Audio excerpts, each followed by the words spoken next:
लक्ष्मीच्या पावलांनी या मालिकेच्या 29 जानेवारीच्या भागामध्ये कला डोक्याला हात लावून रूममध्ये बसलेली असते आणि रूममध्ये बसलेली कला आता विचार करत असते, काय चाललंय हे? दरवेळेला माझ्यावरती आरोप होणार, दरवेळेला मी स्वतःला निर्दोष सिद्ध करणार, प्रत्येक वेळेला या सगळ्या गोष्टी करून करून करून करून मला आता खूप कंटाळा आलेला आहे. हे सगळं जे काही चाललंय ना, या गोष्टीचा खरंच कंटाळा आलाय. काय करायचं काहीच कळत नाहीये प्रत्येक वेळेला. त्यावरती आता इकडे अद्वैत येतो आणि खरे असं म्हणत आता कलाशी काहीतरी बोलण्याचा प्रयत्न करतो. कला म्हणते, माफ कर चांदेकर, मी खरंच तुला काहीच बोलत नाहीये, मी स्वतःशीच बोलत आहे आणि स्वतःशीच याबद्दल चर्चा करते, प्लीज शांत बस. असं म्हटल्यावरती अद्वैत तिच्या तोंडावरती हात ठेवतो आणि ऐक तरी, कधीतरी दुसऱ्याला बोलण्याचा चान्स दे, मी काय सांगतोय ते तरी ऐकून घे. असं म्हणत अद्वैत तिला आता तोंडावरती हात ठेवून गप्प करतो आणि आता थांब, मी काय बोलतोय ते ऐक असं सांगतो. त्यावरती आता इकडे तो आपले कान पकडतो आणि तिचे केस मागे करत तिला सांगायला लागतो, खरे खरे ऐक ना. असं म्हणत तो आता कलाची या सगळ्यामध्ये माफी मागायला लागतो. ज्या वेळेला तो कलाची माफी मागत असतो आणि त्याच वेळेला नेमका कलाचा मोबाईल वाजायला लागतो. कलाचा मोबाईल वाजायला लागल्यावरती मग कला तो मोबाईल घ्यायला जाते. तो फोन असतो संगीताचा.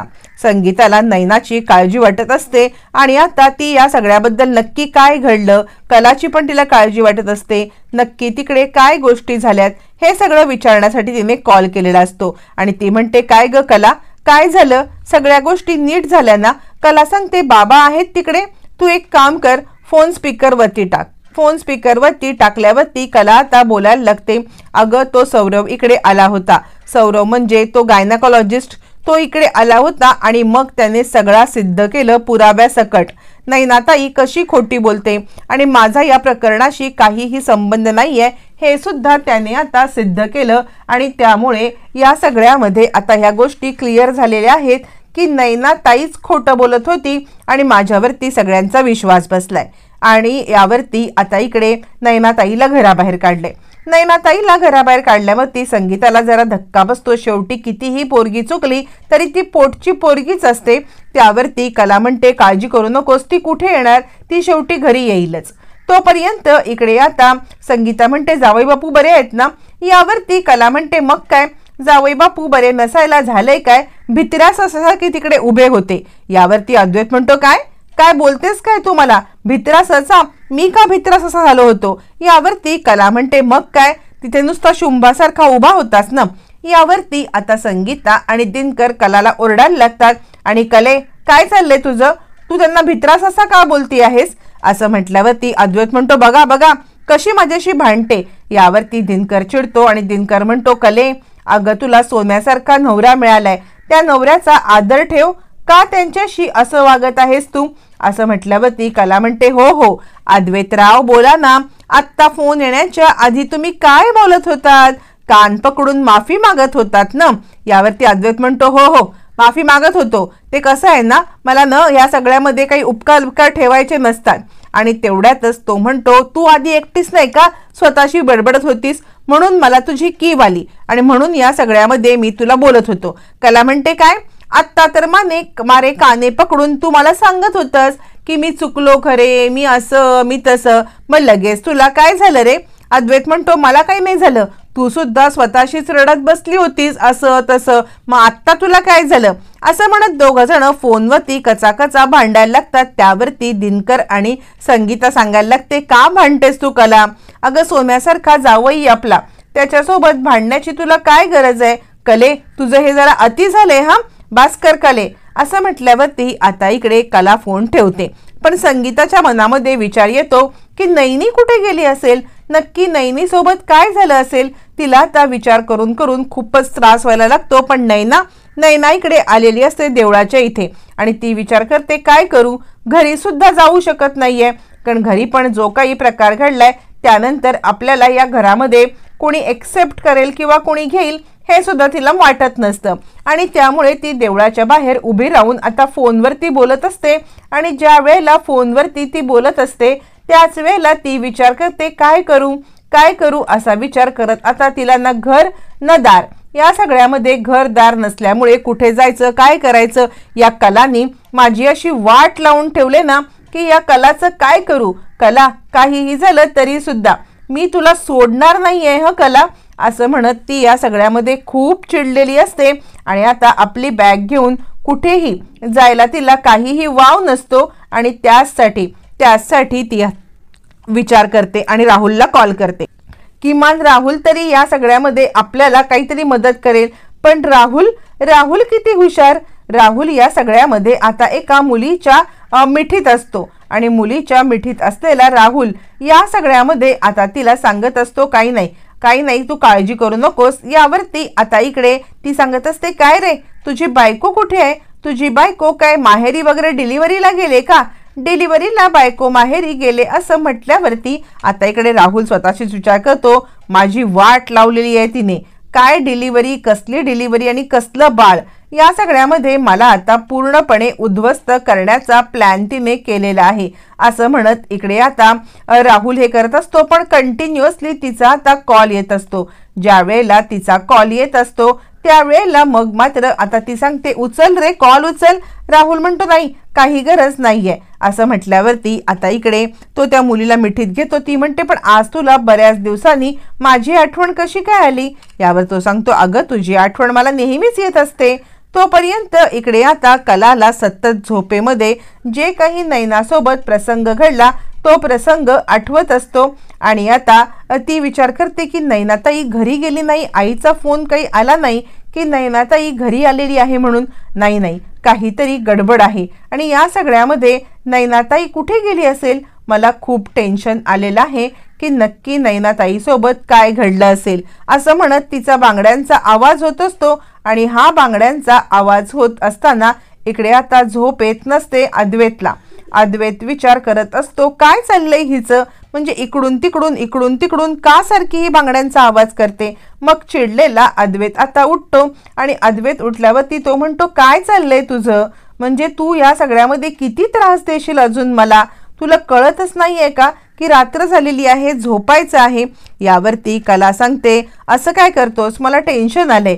यावरती अद्वैत म्हणतो बरोबर आहे, तू ना बाकी अख्ख्या जगाचं टेन्शन घेतच बस.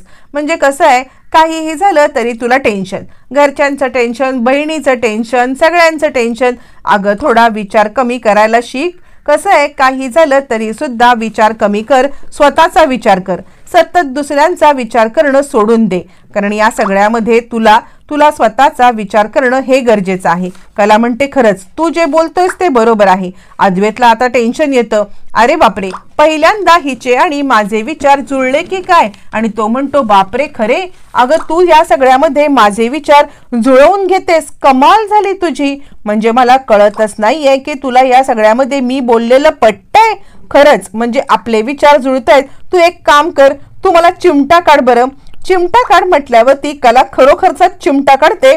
त्यावरती अद्वैत म्हणतो अरे बापरे, म्हणजे चिमटा काढ म्हटल्यावरती चिमटा पण लगेच काढलास, हे कर म्हटल्यावरती लगेच ते करतेस, म्हणजे तुझी कमालच झाली.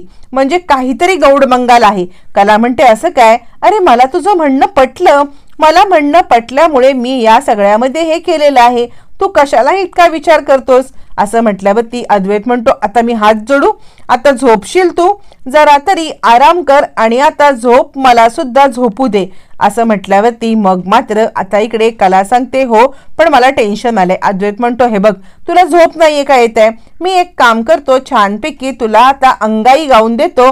अंगाई गाऊन दाखवल्यावरती मग तरी तू झोपशील ना असं म्हणत आता तो कलाला झोपण्यासाठी सांगत असतो. त्याच वेळेला तो आता कलाचा हात धरतो आणि कलाला खाली झोपवण्याचा प्रयत्न करतो. कलाला ज्या वेळेला तो झोपवण्याचा प्रयत्न करत असतो त्याच वेळेला आता तो कलाला सांगत असतो हे बघ खरे मी अंगाई गातो, नीज माझ्या नंदराला, असं भसाड्या आवाजामध्ये तो आता गाणं गात असतो. ज्या वेळेला तो भसाड्या आवाजात गाणं गात असतो त्याच वेळेला या सगळ्यामध्ये आता कला सांगते चांदेकर एक काम कर ना, तू गाणं नको ना गाऊस, म्हणजे काही झालं तरी सुद्धा तू बोल, म्हणजे थोपट मला हवे तर, पण गाणं गाऊ नकोस असं म्हटल्यावरती अद्वैत म्हणतो कसं आहे ज्याचं करावं भलं तो म्हणतो माझंच खरं, तूच खरे नाही का. यावरती आता इकडे कला म्हणते, अरे पण मला जी गोष्ट नाही आवडत आहे, तू त्याच्यामुळे मला झोप नाही येत आहे, ती गोष्ट तू का करतोयस, तुला कसं कळत नाहीये चांदेकर. यावरती अद्वैत म्हणतो, मला कळत नाहीये, मला कळत नाहीये, तुला नाही कळत आहे, असं म्हणत त्यात पण दोघं जण भांडाभांडी करतात. यावरती कलाला तो म्हणतो, ठीक आहे, तुला आता माझं हे नको आहे ना, अजिबात नाही मी गाणं गाणार, असं म्हणत चिडलेला अद्वैत आता झोपी जाण्याचा प्रयत्न करतो. इकडे तोपर्यंत नैना विचार करत असते, काय करू काय करू, कशा पद्धतीने मी हे सगळं करू, कशी मी आता जाऊ. आणि नैनाकडे कुठेही जायला किंवा काहीही करण्यासाठी पर्यायच नसतो. मग नैना या सगळ्यामध्ये आता गडबडते आणि आता गडबडल्यावरती नैना विचार करते की काय करायचं, इथून कुठे जायचं. आणि ती स्वतःचा जीव देण्याचा विचार करते. आता नक्की जीव देण्याचा विचार करते की सगळ्यांना घाबरवायला फक्त जीव देण्याची ऍक्टिंग करत असते. पण तिला कुणीही मदतीला आता येणार नसतं ना, कुठे जायला तिला घर असतं. त्यामुळे जीव देण्याच्या पलीकडे किंवा आता स्वतःला संपवण्याच्या पलीकडे तिच्याकडे कोणताही पर्याय उरलेला नसतो. त्यामुळे नैना आता खूपच गडबडलेली असते आणि चिडचिड करत असते. तोपर्यंत इकडे आता रात्रीच्या वेळेला संगीता आणि दिनकर यांना आपल्या लेकीची कशीही असली तरी पोटच्या पोराची काळजी वाटत असते. संगीता म्हणते, कितीही नालायकगिरी तिने केलेली असली तरी सुद्धा ती आपली लेक आहे ना, आपण तिला या बाबतीमध्ये कसं काय एकटीला सोडू शकतो, मला खरंच कळत नाहीये. एक काम करूया का, आपण तिला शोधण्यासाठी जाऊया का. यावरती मग आता इकडे सांगायला लागतो दिनकर, हे बघ मला काय वाटतं माहिती आहे का, आपण ना आत्ता सध्या तिला कुठे शोधायला जायचं. यावरती संगीता म्हणते, मला काय वाटतं आपण चांदेकरांच्या कानावरती घालूया का, म्हणजे किमान त्यांना इतकं तरी समजेल की नैनी इकडे आलेली नाहीये म्हणून, आणि मग तरी त्यांचा काही शोध चालू होईल किंवा आपल्याला तिकडून काही माहिती कळेल की त्यांना नैनाबद्दल काही कळलंय का. यावरती दिनकर म्हणतो, पण इतक्या पारी त्यांच्या घरी जाणं योग्य ठरेल का, मला काही संगे कळत नाहीये. यावरती मग संगीता म्हणते, नाही नाही, काही झालं तरी आपल्याला नैनाला वाचवायला जायलाच पाहिजे. ती कुठे असेल, स्वतःच्या जीवाचं काही बरं वाईट करून घेतलं नसेल ना. यावरती आता इकडे दिनकर सांगायला लागतो, नाही नाही, हे बघ नैनीचा एकंदर विचार करता ती स्वतःचा जीव वगैरे देण्याचा काही प्रयत्न करणार नाहीये. त्यामुळे नैनी काही करणार नाही आणि तू त्रास करून घेऊ नको. तुझ्या मनाची शंका असेल तर आपण चांदेकरांच्या इकडे जाऊया, चांदेकरांची भेट घेऊया आणि त्यांना जे काही आहे ते सांगू हवे असेल तर, पण तू स्वतःला त्रास करून घेऊ नको, असं म्हणत आता इकडे दिनकर तिला समजावून सांगत असतो. आणि आता संगीता आणि दिनकर चांदेकरांच्या घरी जाण्यासाठी निघतात. तोपर्यंत इकडे आता अंजूला आता इकडे बोलवलेलं असतं अद्वैतने, आणि कला उठण्याच्या आधी तिच्यासाठी छानपैकी ब्रेकफास्ट, छानपैकी चहा तिला आवडतात तसं सगळं चहामध्ये खाण्याचे स्नॅक्स हे सगळं हळू आवाजात करत अंजूला सांगितलेलं असतं. बरं इतकंच नाही, कला उठल्यावरती तिला आंघोळीसाठी लागणारे कपडे, तिचा टॉवेल सगळं आता अंजूला काढायला सांगून, आवाज करू नको, सगळं पद्धतशीरपणे लावून ठेव असं आता अद्वैतने सांगितलेलं असतं. ब्रेकफास्ट, कपडे सगळं रेडी झाल्यावरती आता इकडे अद्वैत अंजूला जायला सांगतो. अंजू सगळी तयारी जय्यत करते अद्वैतने सांगितल्याप्रमाणे, आणि मग आता अंजू तिकडून निघून जाते. ज्या वेळेला अंजू निघून जाते आता अद्वैत वाट पाहतो की कला कधी उठणार, आता या मॅडम कधी उठणार, अशी वाट पाहत असतानाच आता मात्र कलाला काही जाग येत नसते. कला खूप रात्री उशिरा झोपी गेली असल्यामुळे विचार करून तिला आता काही झोप येत नसते. या सगळ्यामध्ये आता अद्वैत कंटाळतो. काय करायचं, म्हणजे हिला उठता पण येत नाहीये, हिला कसं उठवू, काय करू आता हिला, असं म्हणत अद्वैत आता इकडे गाणं म्हणायला लागतो. मोठ्याने गाणं म्हणायला लागल्यावरती मग कलाला जाग येते. कला म्हणते, काय रे चांदेकर, म्हणजे काल रात्री मी खूप उशिरा झोपले होते आणि त्यामुळे आता मला थोडंसं उशिरा उठलं तरी चाललं असतं. तुझं काय चाललंय, किती लवकर उठतोयस तू स्वतः, आणि मला सुद्धा या सगळ्यामध्ये किती लवकर उठवतोयस, काय आहे नक्की. यावरती अद्वैत म्हणतो, अगं माझ्यावरती आरडाओरडा करण्यापेक्षा जरा आपल्या आजूबाजूला बघशील का की नक्की तुझ्यासाठी काय करून ठेवलंय ते काही बघायचं नाहीच, पण या सगळ्यामध्ये तुला आता एवढंच बघायचं आहे की मी तुला हे करतोय, कर मी काय सांगतोय ते तुला कळतच नाहीये ना. कला आजूबाजूला बघते आणि अय्या हे काय आहे सगळं, म्हणजे हे सगळं कुणी करून ठेवलं, काय रे चांदेकर, कोण आलं होतं इथे, असं म्हटल्यावरती आता मात्र इकडे अद्वैत म्हणतो अंजू म्हटल्यावरती कला म्हणते, मला माहितीच होतं रजनी मॅडम नाही तर अंजू, या दोघींपैकीच कोणीतरी हे केलं असेल. मला न अंजूचा खूप कौतुक वाटतं. किती किती माझ्यासाठी काय काय ती करत असते. खरंच मला तिचं खूप कौतुक वाटतं असं म्हणत कला खूप खुश होते. आणि आता कला या सगळ्यामध्ये पटकन ते खायला लागते आणि ती म्हणते नाही नाही, आधी काय करते माहितीये का, आधी जाऊन मी आता अंजूचे आभार मानते. अंजूचे आभार मानत आता तिला सांगते की आज जे काही तू केलंस ना त्यासाठी खरंच तुझे खूप खूप आभार. असं म्हटल्यावर ती अद्वैत म्हणतो झालं तुझं जे काही बोलायचं ते बोलून झालं.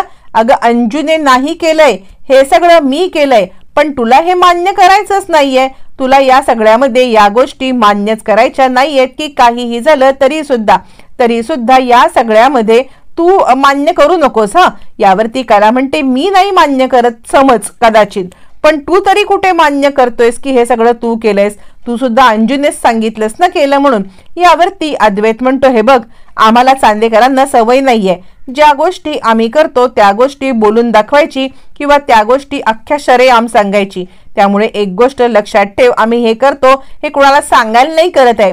हे बघ, मला वाटलं की तू ज्या वेळेला मी तुझ्यावरती उपकार करतो किंवा काहीतरी तुला हे करतो त्यावेळेला फेवर करतो त्यावेळेला तू पण माझी अशीच खातिरदारी करतेस ना, तसंच मी सुद्धा तुझ्यासाठी हे सगळं केलेलं आहे. आम्हाला चांदेकरांना उधार ठेवायला आवडत नाही, कुणाचे उपकार आम्ही असे ठेवत नाही. कला म्हणते अच्छा असं आहे का हे सगळं, ठीक आहे मग बघते आता चहा पिऊन. आता तुझं लेक्चर बंद कर, कारण माझ्या नवऱ्याने माझ्यासाठी खास चहा बनवलेला आहे. तो चहा कसा झालाय हे सगळं मला आता बघायला पाहिजे की नाही, सांग बरं तू, की साहेब तुमचं लेक्चर ऐकत बसू. यावरती अद्वैत म्हणतो हो हो घे, बघ कसं बनवलंय ते. असं म्हणत अद्वैत आणि कला यांचं आता छानपैकी ट्युनिंग जुळताना आपल्याला दिसत असतं. आणि या सगळ्यामध्ये दोघ जण एकमेकांच्या जवळ येताना सुद्धा आपल्याला दिसत असतात.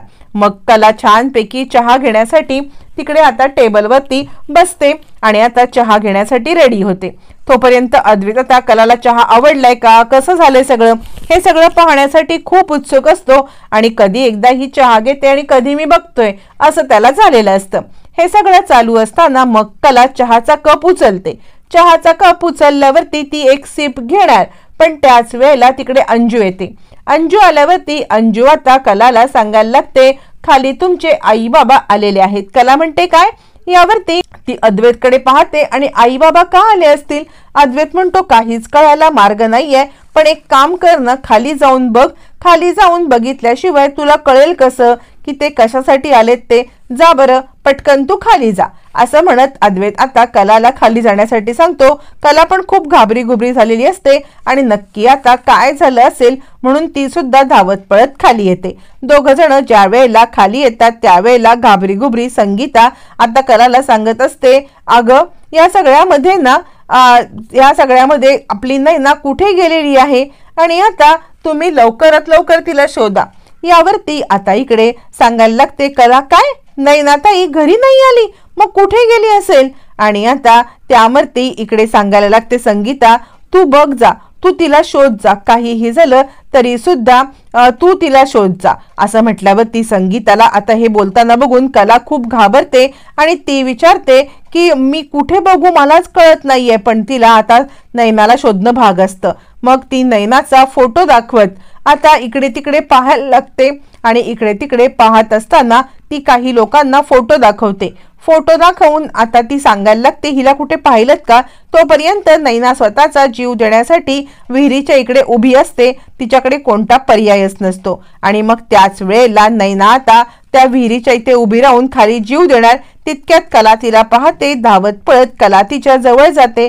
जवळ जाऊन तिला आता अडवण्याचा प्रयत्न करते आणि तिला थांबवण्याचा प्रयत्न करते. थांब नैनाताई असं म्हणत नैनाचा हात धरून खाली खेचते. फायनली कलाने नैनाचा जीव वाचवत तिच्या एक थोबाडीत देत तिची अक्कल ठिकाणावरती आली असते.